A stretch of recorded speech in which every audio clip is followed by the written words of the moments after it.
just had some kind of a long day at work or at the temple, so thank you so much for coming out to share. Today at my place, I live surrounded by some old trees, and there were deer and gray squirrels and a lot of birds. And there's fruit trees all around my house. I live within the midst of an orchard. And it's fascinating to watch these creatures because the deer don't eat birds or squirrels. And the squirrels don't eat deer or birds. And the birds don't eat deer. So they all coexist, and they're eating seeds and acorns and apples and pears. And it was quite interesting to watch them. The only issue I have is when the deer jump up and pull branches down and break them in the fruit trees. Or break the whole tree, the young trees. So I run out and have a talk with them. But they're always welcome back. I just have to devise systems to where they minimize the damage. So anyway. So, we're here to focus on the Heart Sutra. This is the first of 4 classes. The Heart Sutra is something we chant 6 days a week here. During the weekdays at the noon service, we chant the Makahanya Haramita Shingyo, which is kind of a Sino-Japanese. So we're not saying it in English. And then on Sundays, we chant or recite the Heart Sutra in English, which is in the text. So I have a copy here that we will hand out, and this is the one that we chant on Sunday.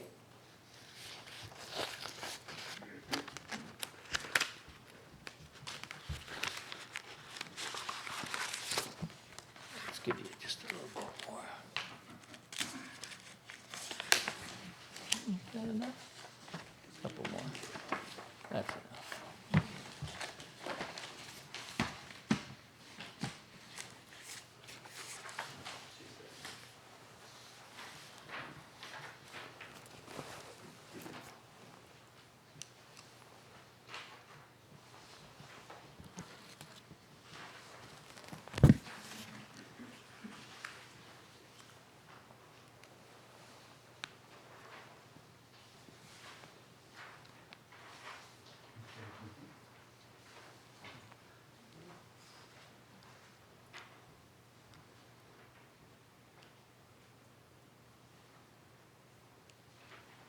Okay. Well, to open, I'm going to read a longer version of the introduction to the Heart Sutra by the Dalai Lama. It's in this text. In this class, I'll be referring to 3 texts. This text by the Dalai Lama and his translator, and this text by Thich Nhat Hanh, The Heart of Understanding. It's a lovely little book, very poetic and simple. And then the Heart Sutra by Red Pine. He's an American scholar that lives up in Port Townsend. So if you have any of those texts and you wish to read them and bring in some part that is exciting to you as we go along and progress within the study, please do so, but it's not required whatsoever. You don't really have to read anything. You can just chant it and listen, but it's very open to people asking questions, sharing insights, observations. So it's more of a holistic approach than me just talking to you.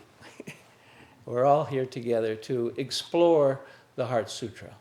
It is the intention. So I'd like to open up with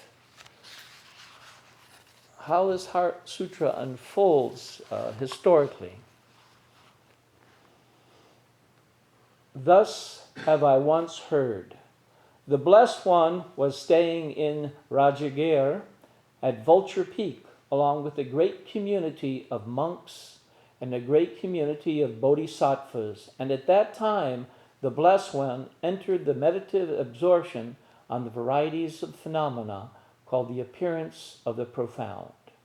At that time as well, the the noble Avalokiteshvara, the Bodhisattva, the great being, clearly beheld the practice of the profound perfection of wisdom itself and saw that even the five aggregates are empty of intrinsic existence. Thereupon, through the Buddha's inspiration, the Venerable Shariputra spoke to the noble Avalokiteshvara, the Bodhisattva, the great being, and said, "How should any noble son or noble daughter who wishes to engage in the practice of the profound perfection of wisdom train?"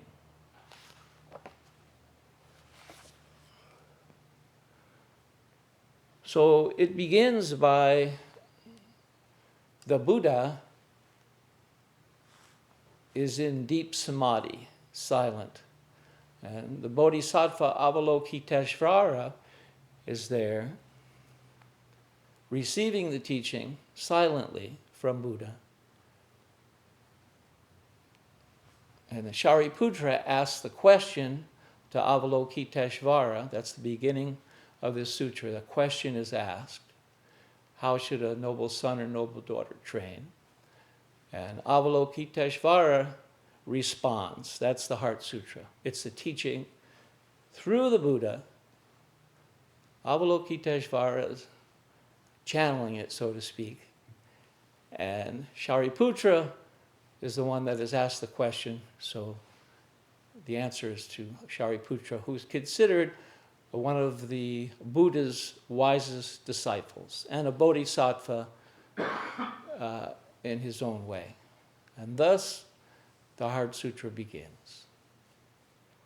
So let us go ahead and recite the sutra that we have here.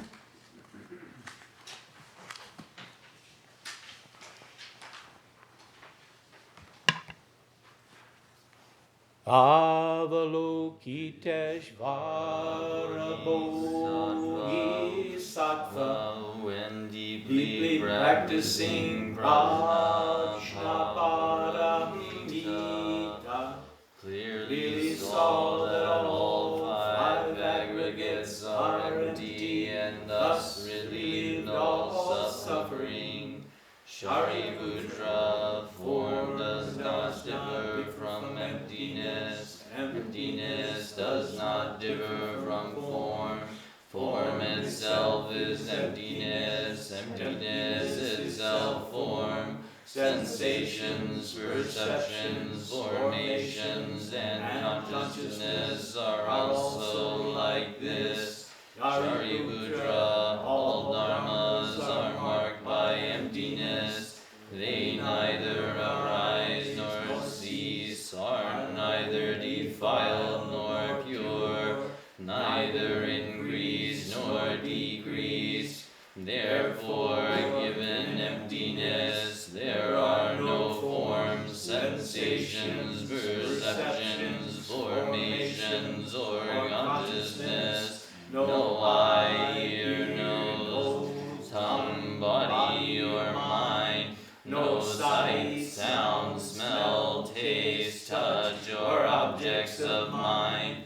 No realm of sight, and so forth, down to no realm of mind consciousness. There is neither ignorance nor extinction of ignorance, and so forth, down to neither old age and death, nor extinction of old age and death, no suffering, no cause, no cessation, no path, no knowledge, and no attainment. With nothing to attain, a bodhisattva realize Paramita, and thus the mind is without hindrance. Without hindrance there is no fear. Far beyond all inverted views, one realizes nirvana. All Buddhas of past, present, and future rely on Prajnaparamita, and thereby attain unsurpassed, complete, perfect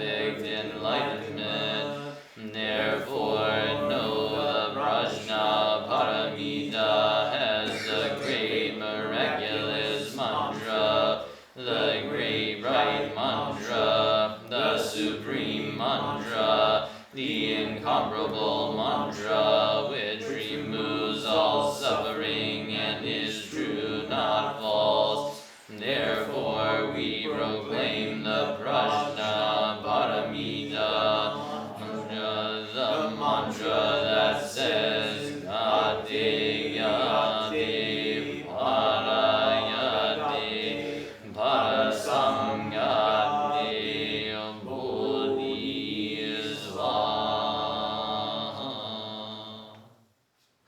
Yeah. Lovely. A room full of bodhisattvas. We're in good company.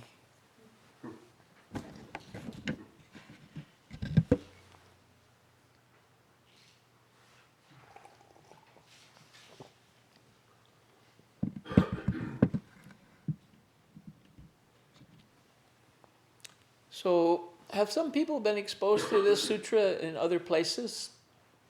Anyone? Wonderful. Okay. And then for many people, this is where you've encountered it. Yeah, wonderful. Yeah. Same as me. About 17 years ago. And I go, what a strange bit of writing. You know? It's like, oh, but it must be okay because it's at a Buddhist temple and they know what they're doing. So I'm okay. I'll just stick it out and see what's up, you know? And it was worth doing, that's for sure. Yeah.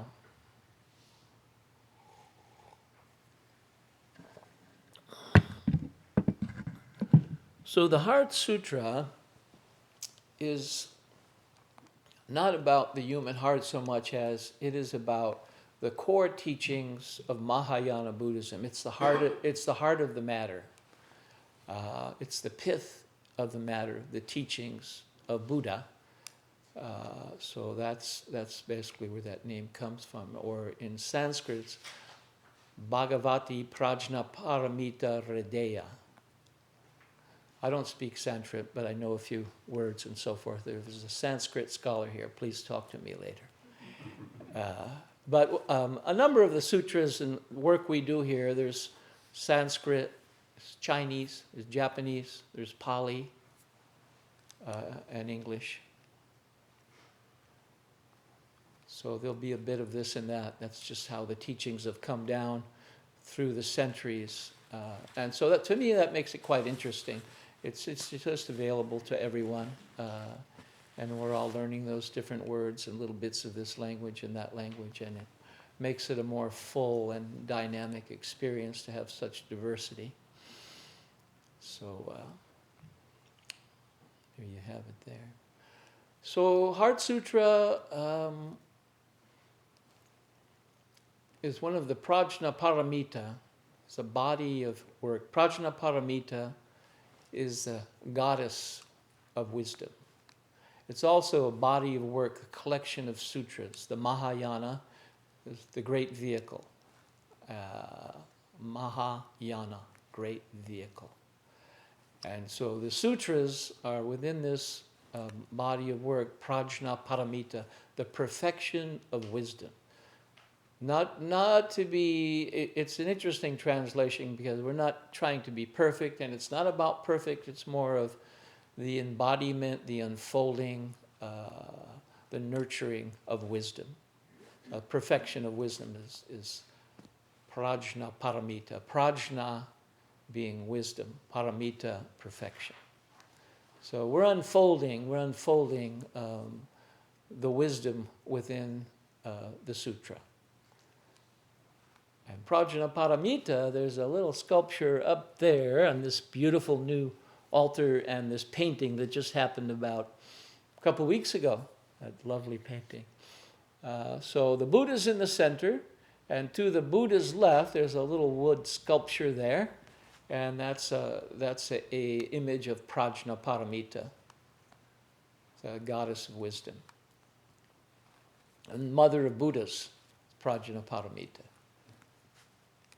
So when you say Bhagavati Prajna Paramita, Bhagavati is a feminine, that's invoking the goddess element of the teachings and the mother of Buddha. So different lineage. not so patriarchal. So that's a prajnaparamita, perfection of wisdom.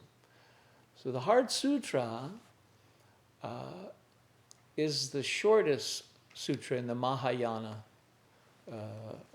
teachings. There's sutras in 100,000 lines, 25,000 lines, 20,000 lines, 18,000 lines, 8,000 lines, 300 lines, and the Heart Sutra, 25 lines. So it's very brief. But within the Heart Sutra, it actually is a high condensation of the teachings of Buddhism are embedded in this little sutra.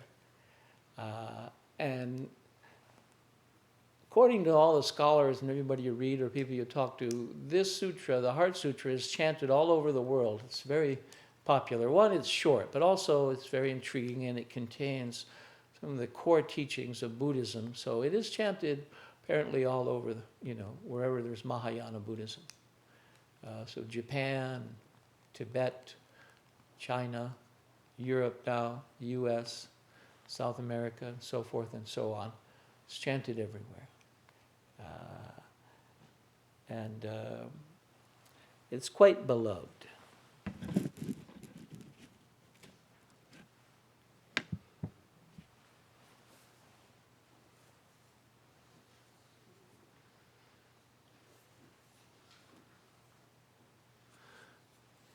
So concerning the Dalai Lama, whom you all know, he's a great world teacher, and we're lucky that he's alive at the time we are. A Dalai Lama, all the Dalai Lamas are actually an embodiment of Avalokiteshvara. That's what a Dalai Lama is the embodiment of compassion. So that's his teaching, that's his primary teaching. And when you come in the door out here, and there's a sculpture there, and there's a candle, there's a sculpture, up there on the altar, that's actually Avalokiteshvara. That's a sculpture of Avalokiteshvara.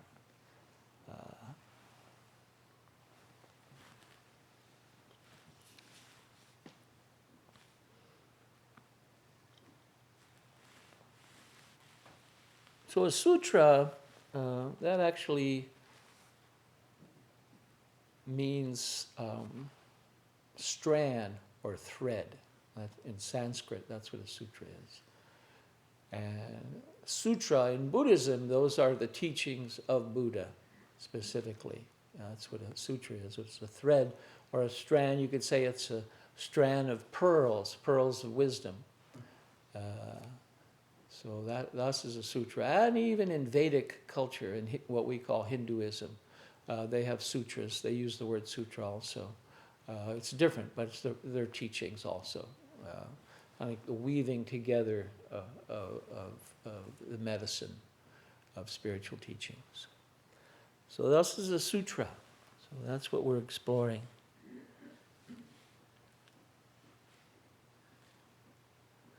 What's interesting here is that traditionally Buddha wrote nothing down, nor did his disciples, as far as we know. The teachings were given orally and psychically.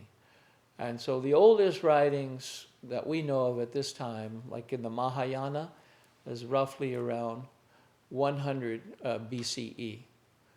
And the Buddha was born right around 500 BCE. So for perhaps 200 or 300 years, it was done orally. Like his disciple Ananda was renowned to have a remarkable memory, and he memorized the teachings. He was at Buddha's side, and then shared those orally, and that's how they were passed down.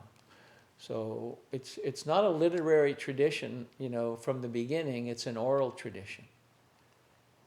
And who knows what else, how things, as I had mentioned earlier, the Buddha was sitting silently, and Avalokiteshvara is receiving the teaching.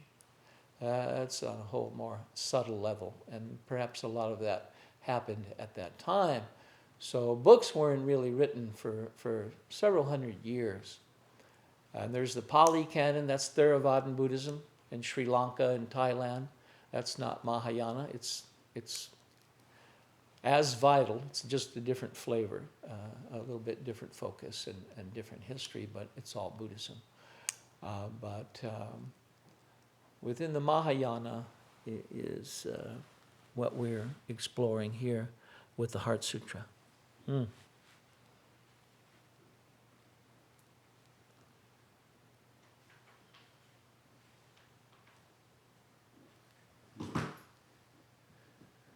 So the Mahayana, again, the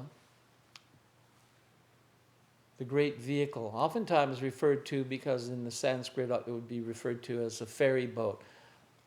Ferry you across to the other shore of awakening. The great vehicle, transporter.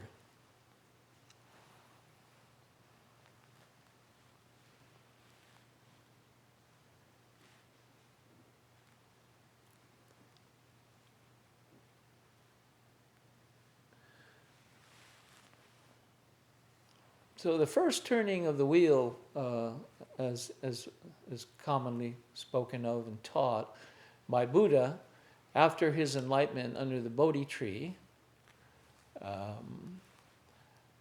was in Sarnath. That's the first turning of the wheel,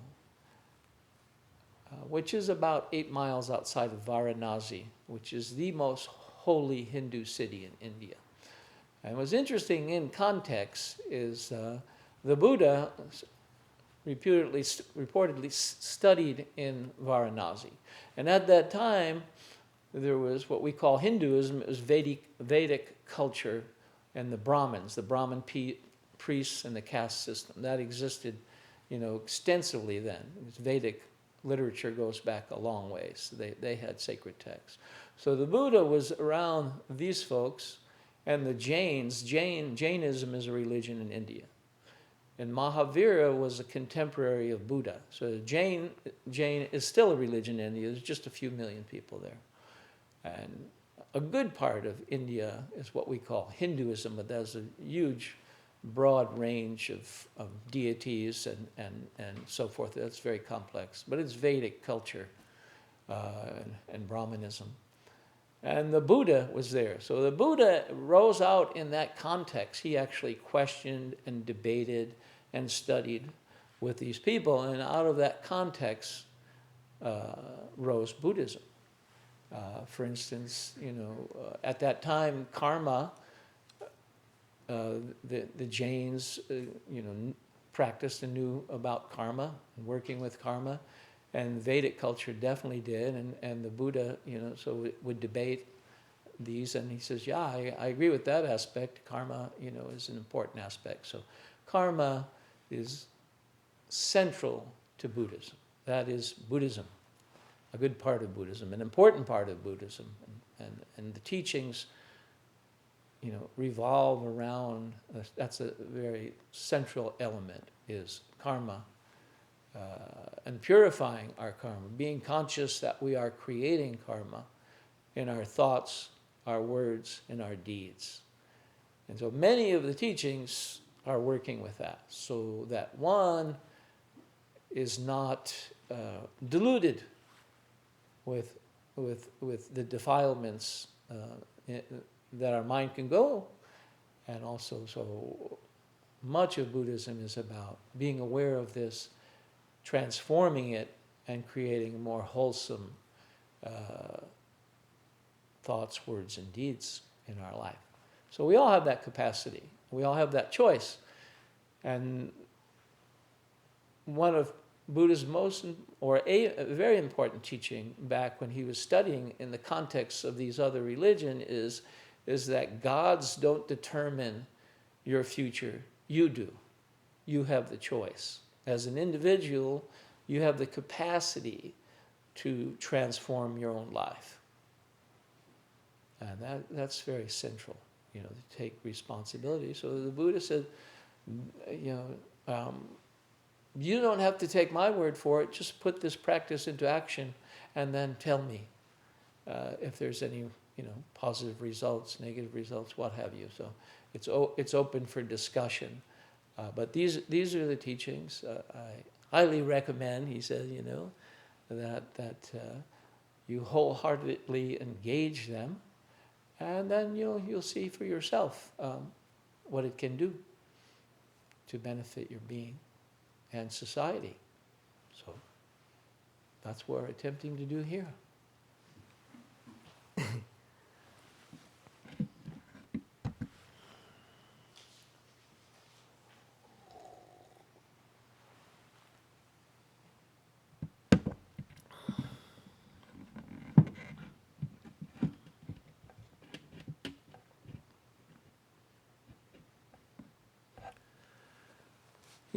There's the formal path of Bodhisattva. So Avalokiteshvara is a Bodhisattva. And that's central to Mahayana Buddhism. And a Bodhisattva is an awakened being. Sattva being Bodhi, enlightened or awakened. So within the Heart Sutra, right there centrally, here's Avalokiteshvara. And this is a bodhisattva of wisdom and compassion. And central to Buddhism, often referred to as the two wings, compassion and wisdom. You need them both. It's good to be compassionate, essential, and engaging wisdom, but they come together. So what's interesting about this sutra is, the Heart Sutra, Avalokiteshvara embodies both of these. So this being is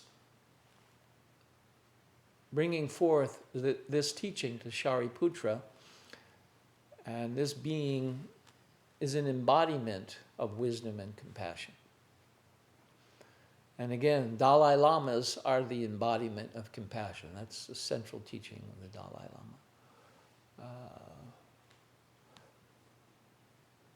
And in Tibet, this deity is really important. A different name. For instance, Avalokiteshvara, that's Sanskrit. That's ancient. That goes back to early India. And then as Buddhism spread soon into China, like 100 BCE or BC, or current era, 100, so almost 1900 years ago, went to China. And Avalokiteshvara was named there Kuan Yin. So most of you, or all of you, are familiar with that, with the word Kuan Yin. And so that's the Bodhisattva of compassion in China. Very popular. As a matter of fact, the scholars have done work there, and the Chinese people believe that Kuan Yin is Chinese. And Kuan Yin is, but Kuan Yin came from India in the Buddhist time. It was Avalokiteshvara. And Avalokiteshvara is male. In ancient India, it's a male. Avalokiteshvara is the only bodhisattva that is both male and female. In China, when Avalokiteshvara, that bodhisattva, got absorbed into that culture, the name was Kuan Yin, and it was male, but after a few hundred years, it became female. So Kuan Yin now in China is known as a female. Right? That's a female bodhisattva. In Tibet, is male. And the female is Tara. So it's the only bodhisattva. Is quite interesting. Depending on what country, is female or male. In Japan, it's Kannon. It's a female deity. So we'll see what happens in America. But gender is shifting, all interesting, which is good. And so, but this is a bodhisattva for our time. I believe so. And what name will come up in America, I don't know. Well, maybe it'll be Avalokiteshvara, and it'll stay that way, or it'll be another name. But it's interesting. And so there was, I was doing some research, and there was an art exhibition in 2014 at Vassar College. And it was all about Bodhisattvas, and specifically Avalokiteshvara. That was the show. And it was the only exhibition of its kind historically in America to this day. And so they did considerable research, and they got beautiful sculptures and paintings, and there was a woman scholar who put together the book. It's beautiful. So I called them and I said, wow, that's exciting. I wish I was at that show a few years ago. They said, oh, we have a book. We'll send it to you. So they just gave it to me. And it's an extensive amount of research in Avalokiteshvara and the transformation of Avalokiteshvara around the world over 2,000 years. So significant deity that has taken on different life throughout the world. Wherever there's Buddhism, mostly. Mongolia and Vietnam, Laos, Tibet, China, Japan, and on and on and on. So people, are really taken with the energy of this being and the teachings, and rightly so. And so now we have it here. Yeah.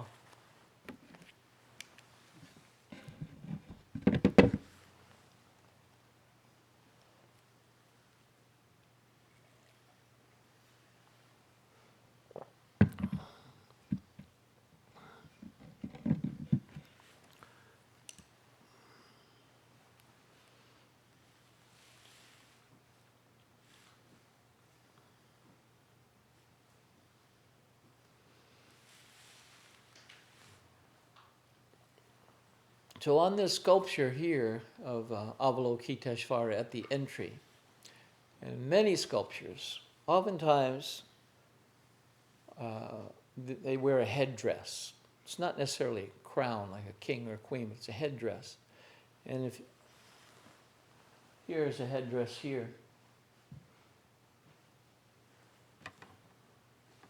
So right up in the front of the headdress, there's a little being.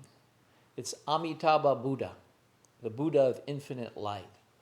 So when you see sculptures of Avalokiteshvara, or Kuan Yin, or what have you, and you see this little figure, that's what that is. And what's fascinating is Amitabha Buddha is the head of Avalokiteshvara's order. So this is the Buddha of infinite light. So quite fascinating.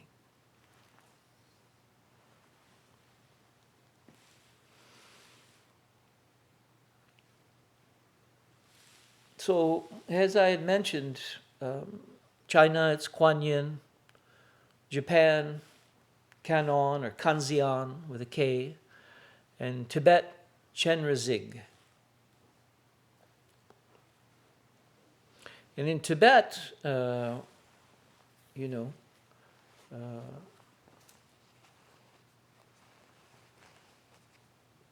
Chenrezig is male, and Tara is the female consort, spiritual consort. And Tara is interesting, bears a lotus, which has a fragrance in the full moon. It's a blue lotus. So that's a historical, mythological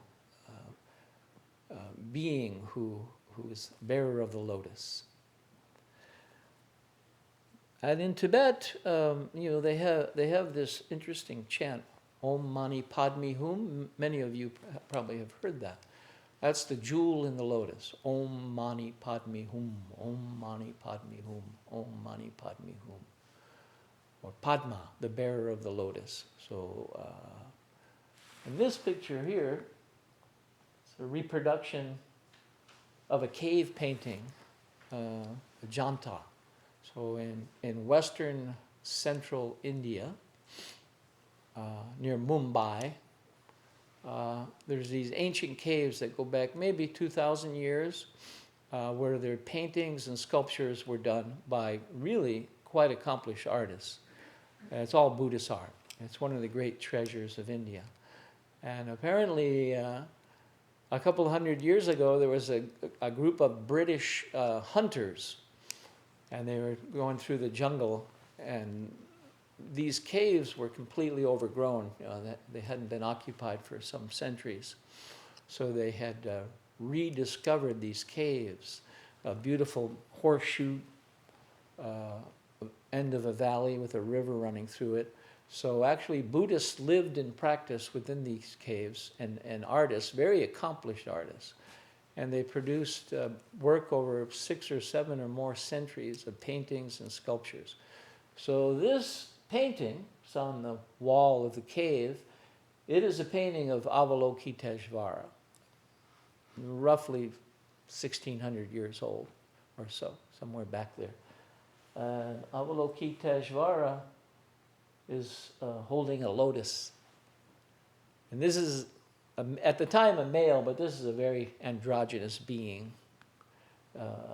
Yeah. So it's quite a, and there's a whole booklet produced about these Ajanta caves. It's quite amazing. And the sculptures are all in the so-called living rock. They're carved right into the rock, which was a rock that was workable. It wasn't too hard, so they were able to carve great detail. Columns and Buddhas and Bodhisattvas and paintings. And this, what's interesting about whoever is interested in art and art traditions and art movements, they come and go every 10, 15, 20 years, 40 years.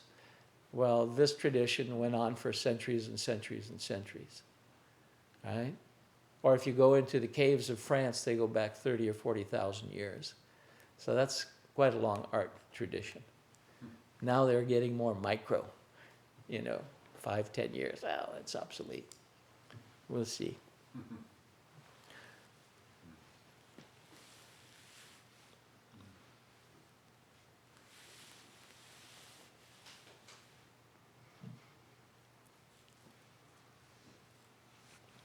So, any questions? Observations? Insights? Don't be shy. Speak up. You're all bodhisattvas.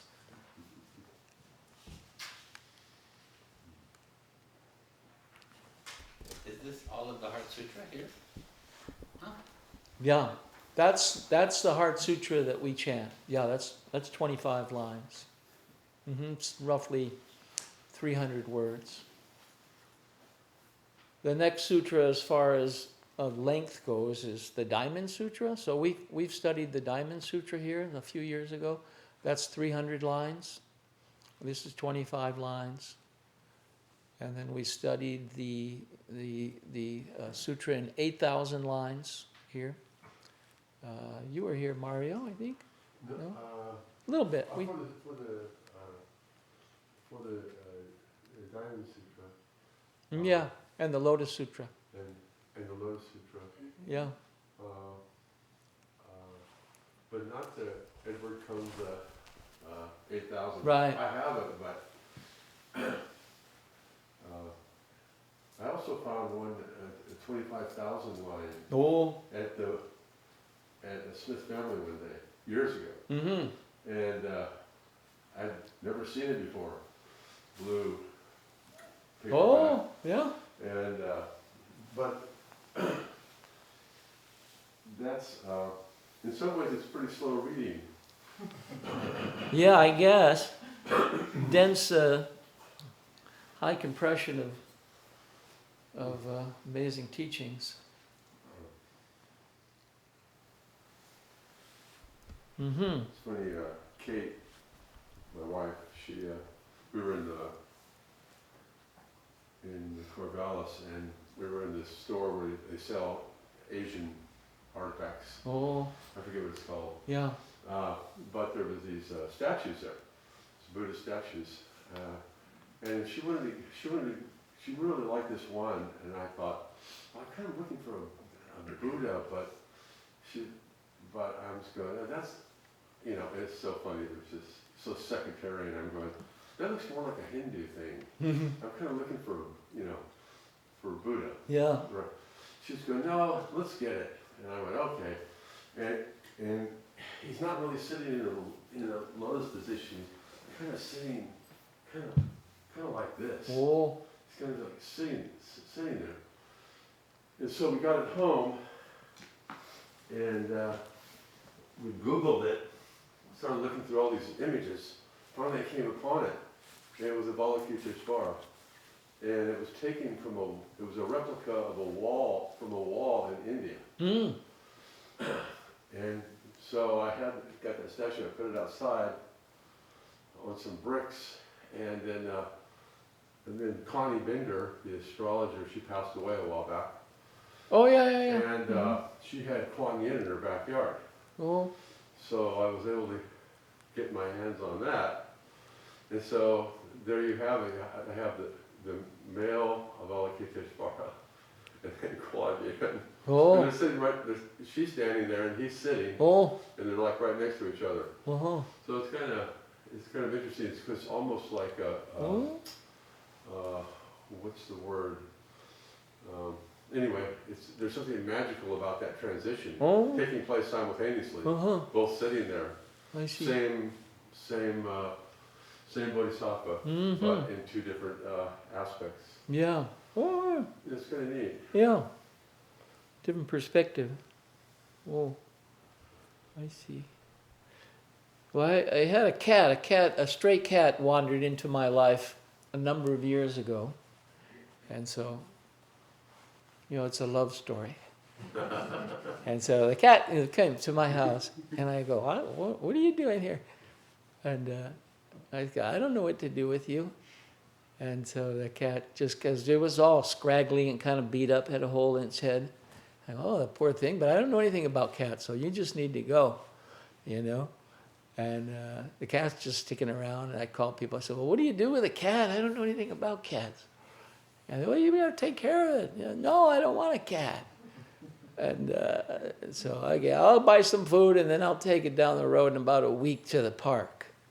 I go, okay. So I gave it a little food, and the cat just it was very skittish because it had a hard life. So it just kind of wandered away, and then I'd put out a little more food. So then it stayed around. Okay, and then, well, okay, you can stay around, but you can't come in the house. Right. And then I would let it in, but then it would go back out, and then it would pee on the floor. And I go, I don't know what to do with this cat. And I just said, well, you got to put a cat door in, someone told me. I said, I don't want a cat door. I'm not putting in a cat door. And so I put in a cat door. Okay, so then the cat moves in. And so it was fine. It was a wonderful cat. I was quite happy with it. His name was Little Sister. Little Sister. So the cat's living there. So I get up and meditate and chant most every morning. And I chant the Heart Sutra. So I was chanting the Heart Sutra one morning. And my eyes were closed. And I opened them up. And the cat's sitting right here, looking up at me with huge eyes like this. And I go, whoa, what's going on? And so every morning that I noticed, the cat would come over. When I start, I'm go through my series of chants, but when I get to the Heart Sutra, the cat walks over, sits there and looks at me. And this is a true story. And then I would ring the bell and the cat would walk away. So I don't know. But that cat really was tuned in to the Heart Sutra, particularly. Not the other parts of the morning service that I do, but the Heart Sutra. The cat now is dead and buried under a persimmon tree outside my door. But cats are, interesting creatures, tuned in at a different level. That was my experience. So there's a little Heart Sutra story for you about a non-human experience of the Heart Sutra.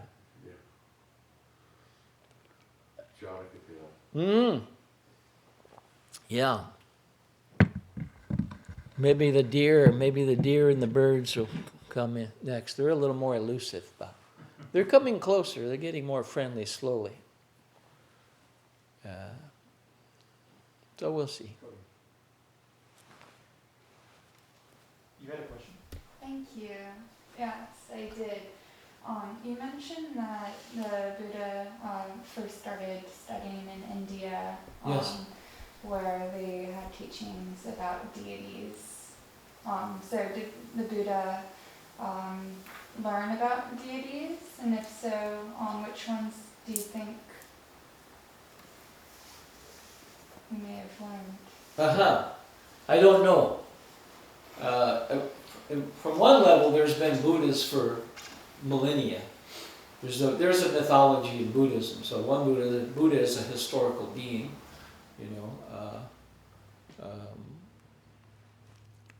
and that's for sure. Born a prince. Wasn't there,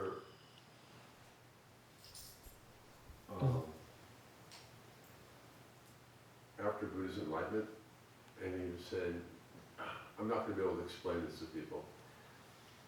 Right. It's, I don't know if I should try to teach this. Was it Indra?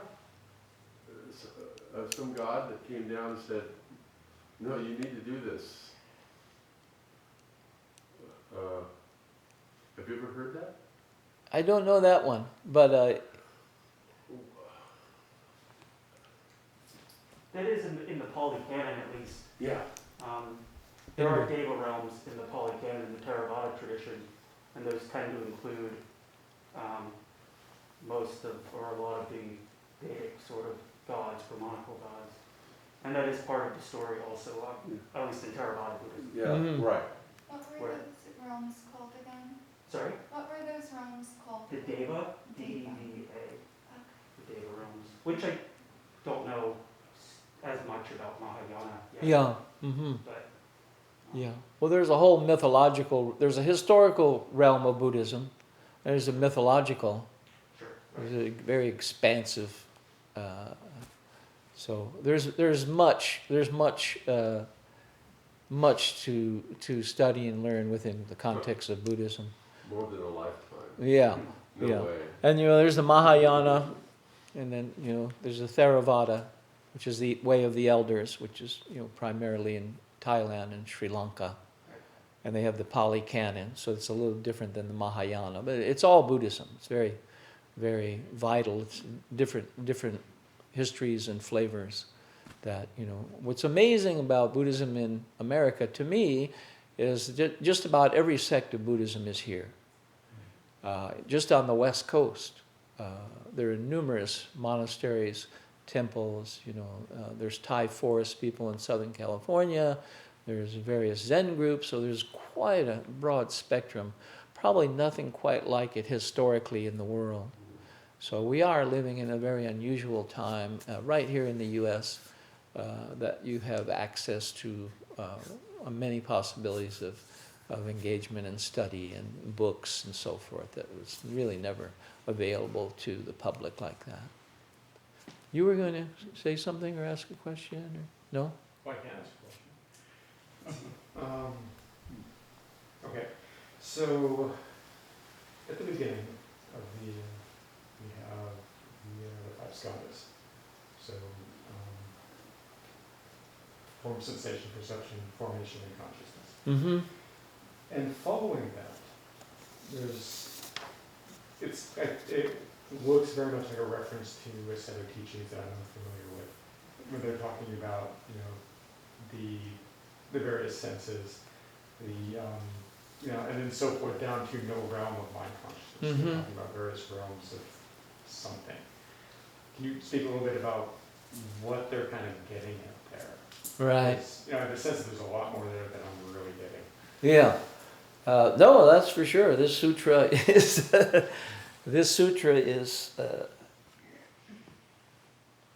highly condensed Buddhist teaching, right? All balled up in this little sutra. So relative to the skandhas, I'm not going to talk too much because we're going to attempt to cover and go through the Heart Sutra. So we're just at the very opening of it. But as we progress, we will get into the different teachings within the sutra. So I'm not going to skip ahead yet, but I hear you, what you're saying, and we'll go into the 5 skandhas as part of our exploration. Skandha is the Sanskrit, and that's the 5 heaps. It's the 5 senses, include the 6th being the mind. So we'll get into that, because as he said within here, he goes, what's going on? There's the 5 skandhas, and they're negating. It's negating the skandhas. It's saying they're here, they exist, but no, they don't. They're empty. So we will move into the exploration of that as we progress and unfold this remarkable sutra. But thank you for bringing that up. I guess I was wondering, is there any way to date the sutras? Like, because this sutra is so condensed and full of information, is there any way to say that this was like one that came later, summarizing a lot of the thoughts? Is there? Yeah, no, thank you very much. It's an important question, and certainly the scholars work very diligently at that. Yeah. So if you have that inclination, like the Red Pine text, he goes deeply into that. Right now there's in English there's probably at least 10 books on the Heart Sutra in the last several decades, and some of them are very scholarly. If one has that leaning, they definitely go into that extensively. And then what's fun is that one scholar says this and the other one says, no, it's not quite like that. Because there's so much information and it goes back so far that they have to sort it out. But it's quite interesting. So in regard to your question, the first turning of the wheel, what we're taught, after the Buddha's enlightenment under the Bodhi tree, and as Mario had mentioned, and the Buddha goes, wow, he had this experience as a Buddha, awakened. That's what Buddha is, an awakened being. How can I talk about that? And so what's interesting is the oral tradition went on, and he had his disciples around him. And so we get the teachings in the stories. They've come a long way, and so there's different perspectives. So the Heart Sutra is considered the second turning of the wheel. The first turning of the wheel is the 4 Noble Truths. When the Buddha sat under the Bodhi tree, fasted for a number of days, was awakened, the morning star, and of course he was highly engaged with spiritual teachings of his day. So it didn't come out of nowhere. There's a context, right, that I talked about a little bit with the Vedas and the Jains and so forth. And then mythologically, there could be Buddhists for thousands of years. I mean, Robert Thurman says there's other planets with Buddhists. That may be quite true. Yeah, it may be quite true. Right now, we're mostly informed by science, which I really admire, but there's other possibilities of what it means. However, so the Heart Sutra, so the first turning of the wheel at Sarnath, when Buddha woke up under the Bodhi tree, went to Sarnath, which is from Bodh Gaya, that's like 70 miles. So he went there. So it was near Varanasi, that's what I believe, and that's where the various teachings were going on. He engaged these people. He said, I'm going to bring this back to him. So the first turning of the wheel is the 4 Noble Truths. There is suffering, there is the cause of suffering, there is the cessation of suffering, and there is the path to the cessation of suffering. The Noble Eightfold Path. And outside, at the entry here, there's a column of stone, and there's a wheel on that stone. And it has 8 spokes, and you're probably mostly familiar with that, all of you. But that represents the Noble Eightfold Path, the wheel of the Dharma. So that's that original teachings, the way core Buddhism, no matter what branch of Buddhism, the 4 Noble Truths and the Eightfold Path That's Buddhism. That's the old core Buddhism, right? So the Heart Sutra is considered the second turning of the wheel, which deals with, he brought up slightly, emptiness. What we translate as emptiness, but the word is shunyata, right? Translated as emptiness. So that's the second turning of the wheel. That's the Mahayana. That's the teachings are all working with shunyata. So he upped the bar a little bit for his, teachings.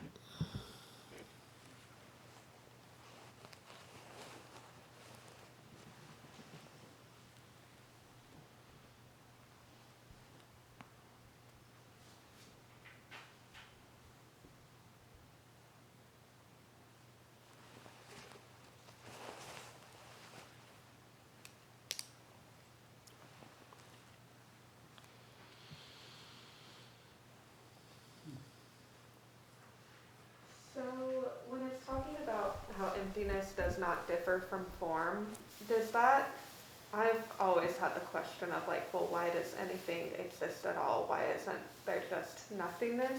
Yeah. Is the emptiness not differing from form? Could that kind of be similar? That's one of the most famous parts of this sutra. Yeah. People really resonate with that. So Yeah. form is emptiness, emptiness is form. Uh-huh.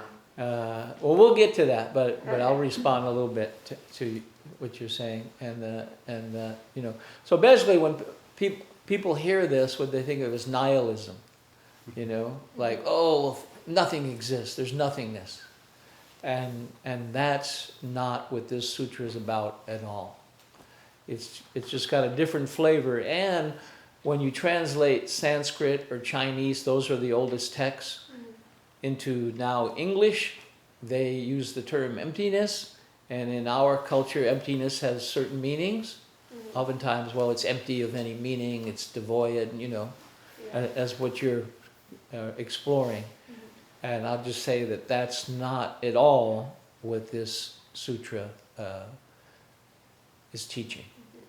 But that's important, quite an important point. So it's not about nihilism at all, which might have a negative connotation. This sutra is very affirming, but it's affirming at a complex aspect of teaching that we can all relate with. It's in us. Our Buddha nature can resonate with it. What would maybe be a different way to describe emptiness then? Oh, yeah. Well, there are a number of ways.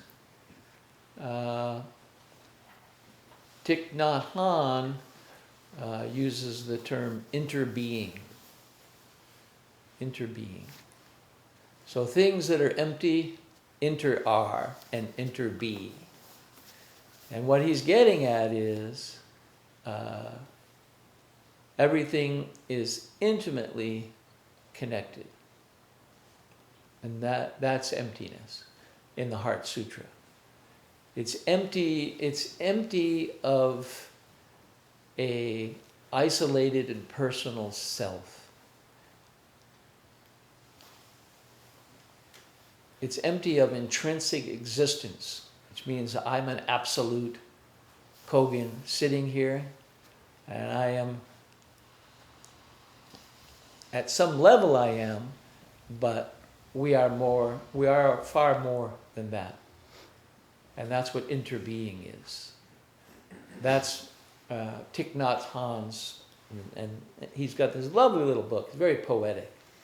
And so he explains, a tree interbees. A tree exists because of the sun, and the wind, and the rain, and the soil, and the microorganisms, and bird song and starlight.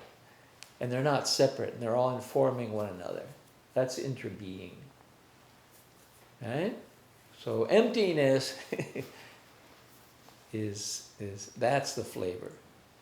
Kind of the opposite of Yeah. how most But you know, people you're do getting into it. you're getting into the difficulty of language. Yeah. You know, and of course as soon as you hear a word in our culture, that's our culture, you go, aha, that's what that means. Or how could it mean something else? Or why is that being used? Interestingly enough, it's language, you know, and language is very important and useful. It also has its limitations. And so we have to navigate with language and use it in a helpful way.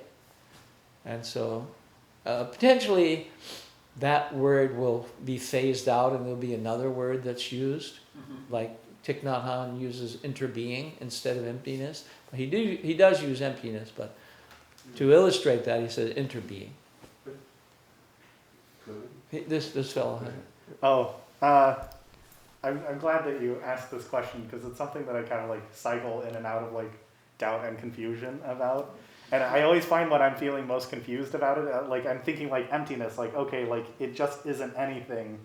But it sounds like what you're saying is like, it's not empty of everything necessarily. It's just empty of its own kind of like self-nature, right? That's right. Yeah. Yeah. Okay. Which, Okay. you know, culturally and in so many ways, that's not Right. That's not how we operate to a large degree, but we do. I mean, all humans, you know, have compassion and they resonate and all that. But this is where this teaching is going into the depths of how to we're unfolding. So we will explore this over the next 3 weeks. You know, this koan of teachings. You know, this very nurturing koan of teachings. And the beauty of it is that's why you come here, and some of us came here earlier, and you sit zazen. You're like, why would I sit quiet? What am I going to learn from that? You know, there's nothing, right? Sure. So zazen is intimately related with the Heart Sutra. Let me say that. Okay, I'm going to ask you about that later. Hmm? I'm going to ask you about that later then. Good. So, Yeah. Oh, yeah, of course. Yeah. What were you going to say? Excuse me, Mario? I was in relation to your question about emptiness. I remember I thought it was kind of helpful for me. Thich Nhat Hanh not only mentioned it about inner being, but he also he said emptiness isn't empty of anything. It's what emptiness is everything. How do you say it? Everything is full of everything else. And so, you know, I mean, our cells are continually leaving our bodies and floating off. And so I think he was alluding to the fact that everything is actually so interconnected that it's the opposite of empty. Emptiness is everything is full of everything else. Because sometimes I think the word emptiness does Leads feel people kind of astray. empty. Yeah. Oh, we'll be exploring that. We'll be exploring that. It's an important one. But again, you know, to restate, this Bodhisattva is the one bringing this teaching forth from the Buddha. And this is a Bodhisattva of compassion and wisdom.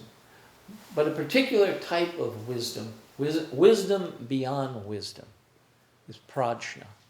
Right? Prajna. So that's something we'll explore and resonate with. But, you know, there's the wisdom that we know that word. That's part of our culture, and we think of, I don't know, some old wise woman or man, and they're wise. And that's true. That's a conventional and important aspect of wisdom. But prajna is going somewhere beyond that. So that's what we'll be exploring, this aspect of prajna, wisdom beyond wisdom.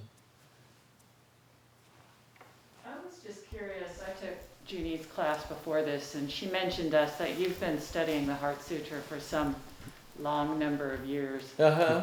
I'm wondering what drew you to it. I mean, What drew me to it? Yeah, what drew you to it? That's what she described to us in not any real detail, but Oh, sort well, of lengthy. I'm very interested in words and language and like lyrics and Okay. songs. Okay, uh-huh. And so I would listen to those pretty closely. Mhm. And so when I came here and I read the Heart Sutra, I go, well, this doesn't make any sense at all. But, you know, Ajo seems like he's on the ball. Something's going on. You know, the Buddhists aren't just going to put out anything that's not really relevant. You know, it's a very important aspect. So what could it be? But I was fascinated with it. And also, you know, it not only the sutra, but the sutra Avalokiteshvara, Bodhisattva of compassion, the different wordings within the sutra, and then the mantra at the end. So I was just very, you know, very compelled by it, and still am. You know, I chanted it twice a day, in the morning and at night. But yeah, I was just intrigued by it. It has a certain power, and it still does. I don't have any particular great command of the Heart Sutra. I'm a student of it. Yeah, Yeah, yeah, thank you. for sure. Yeah. I'm just asking questions and sharing relative to the sutra. You know, scratching the surface a little bit, enjoying the fragrance.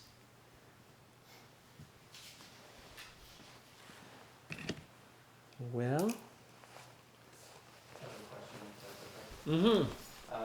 In the line it says that he was practicing Prajna Paramita. Yeah. But as mentioned before, Prajna Paramita is also the mother of Buddhas and a goddess. So am I right in understanding that, you know, that's a practice as well as maybe an avatar of a being or something? Or is it actually a being and a practice? I guess I'm getting a little tripped up on.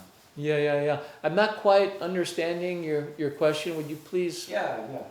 So the first line, Avalokiteshvara, Bodhisattva, when deeply practicing Prajna Paramita, Yeah. perfect wisdom. Yeah. So that being a practice, Yeah. practicing that perfect wisdom. That's right. And Prajna Paramita also being a goddess. That's right. I guess I'm getting a little iffy on what that may mean. Yeah. Is it the same thing? Is it just the continuation of the same process? It's Yeah. tricky. Yeah. Well, no, it's an important question. So that's what we'll be unfolding. Okay. That's why we sit. That's why we sit meditation. Because you're sitting with prajna. You're sitting with prajna in meditation. The mind's doing its thing, cranking out its thoughts. It's excreting thoughts. Those are fine. That's what humans are. That's what our brain does. But that's not, the main energy that is informing us. That's an aspect of us. So the prajna is the wisdom beyond wisdom. So the Buddha, at the start of the sutra, the Buddha is sitting in samadhi, right? And so the teaching is being communicated to Avalokiteshvara silently. So what we're exploring here is a different plane of being, right? And using language attempting to use language, which is important, to unfold that. But also, we are sitting meditation, which is a key aspect, and we are also chanting, which is a key. So it's a holistic approach. And we will continue to unfold and work with your questions.